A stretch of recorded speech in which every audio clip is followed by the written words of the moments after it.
What's up, guys? Beside me is a GT500, and if you watch our What's in the Shop videos, you may recognize this car because it was here about a week or two ago. So why is it back? Usually when something comes back that quickly, it's not good, but in this case, we're gonna make a video and show you exactly why it's back. So the owner of this car, his name is Phil. He owns Luna Auto Body in Pittsburgh. They do fantastic body work and paint work. He knew it was important to get the paint on his new car protected, so he brought it to us with basically no miles, and he bought this car specifically to run on the track. Now, for those of you that track your vehicles, you already know everything I'm about to tell you. It is straight up abuse on the car in every sense of the word. Mechanically, on the suspension, on the engine, you're running these cars super, super hard.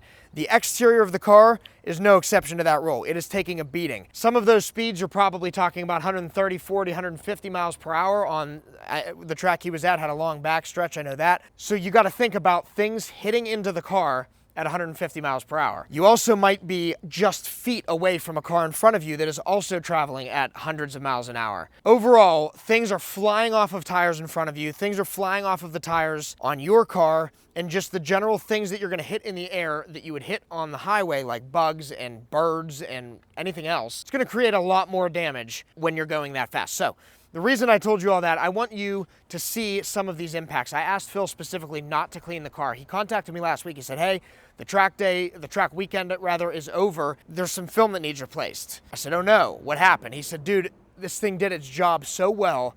The paint underneath is protected. Some of the film is damaged, needs to come off. So basically we're gonna be redoing just the hood on this for that nasty gash.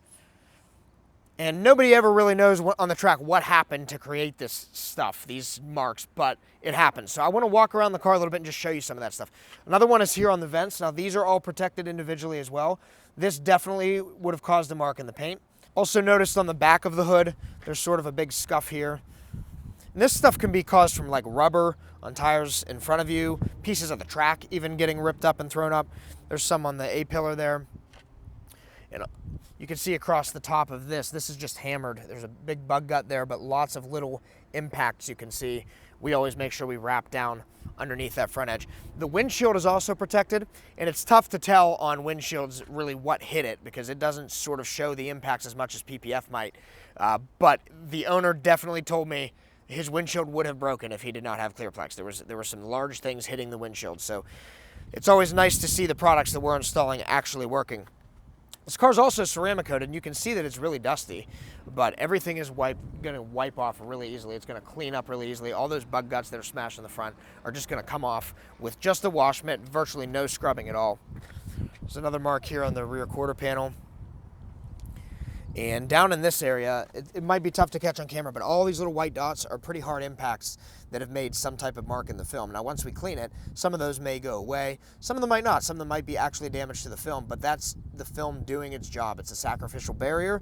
The paint underneath it will not be hurt. Just to show you an example of how quickly things happen, like I said, this was one weekend on the track. This is all chewed up already.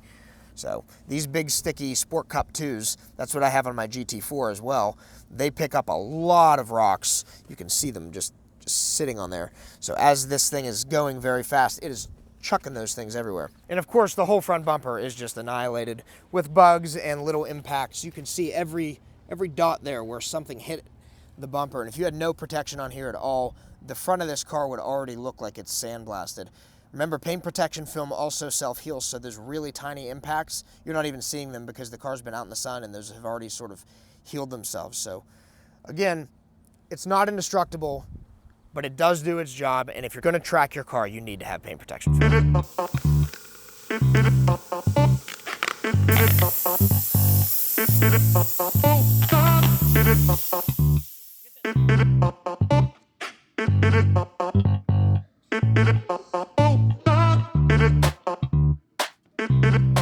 So we got the GT500 all fixed up. After a track day, you can see the only thing that really took any major abuse was the hood. We replaced that. The rest of the car still looks great. I promise you, if we had another identical car that had no film on it, there would be chips all over the place, especially these rear quarter panels like we showed you, and definitely the front bumper, and probably the windshield would have some chips, if not a crack in it. If you have a car that you love to enjoy on the track, you need paint protection film. If this isn't enough evidence of that, stop in, we'll show you some more examples. Subscribe to the channel so you can see more content like this, and and let us know what you think in the comments. Thank you guys very much for watching.